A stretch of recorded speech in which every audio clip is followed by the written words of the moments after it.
আন্তর্জাতিক ক্রিকেটে এবার পরিস্থিতি আরও জটিল হতে চলেছে। বাংলাদেশ যদি বিশ্বকাপে অংশ না নেয় তাহলে পুরো বিশ্বকাপ নিয়ে তৈরি হতে পারে বড় সংকট। কারণ আলোচনায় এসেছে এমন এক তথ্য, বাংলাদেশ বিশ্বকাপ না খেললে বিশ্বকাপ বয়কট করতে পারে যুক্তরাষ্ট্র ও কানাডা। এই খবরে ইতিমধ্যেই ক্রিকেট বিশ্বে শুরু হয়েছে তীব্র আলোচনা। বর্তমান পরিস্থিতিতে বিশ্বকাপ আয়োজন ঘিরে ভিসা জটিলতা ও রাজনৈতিক সিদ্ধান্ত বড় প্রভাব ফেলছে। বাংলাদেশ যদি নিরাপত্তা বা ন্যায্যতার প্রশ্নে বিশ্বকাপ থেকে সরে দাঁড়ানোর সিদ্ধান্ত নেয় তাহলে সেটি হবে একটি বড় নজির। এই সম্ভাবনার পরই শোনা যাচ্ছে যুক্তরাষ্ট্র ও কানাডা ক্রিকেট বোর্ডও একই পথে হাঁটতে পারে।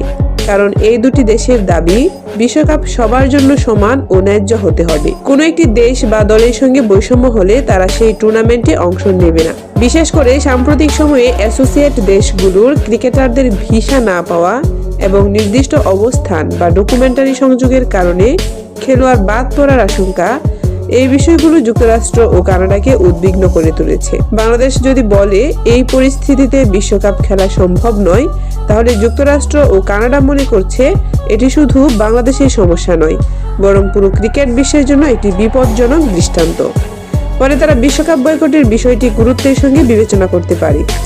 সব মিলিয়ে বাংলাদেশের সিদ্ধান্তই এখন হয়ে উঠেছে পুরো টি-20 বিশ্বকাপের টার্নিং পয়েন্ট। বাংলাদেশ খেললে পরিস্থিতি স্বাভাবিক হতে পারে, আর না খেললে বিশ্বকাপ বয়কটের ঢেউ ছড়িয়ে পড়তে পারে আরও দেশে। এখন দেখার বিষয় আইসিসি ও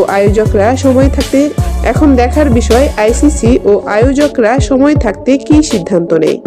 এই ইস্যুতে আপনার মতামত কি, কমেন্টে জানাতে ভুলবেন না।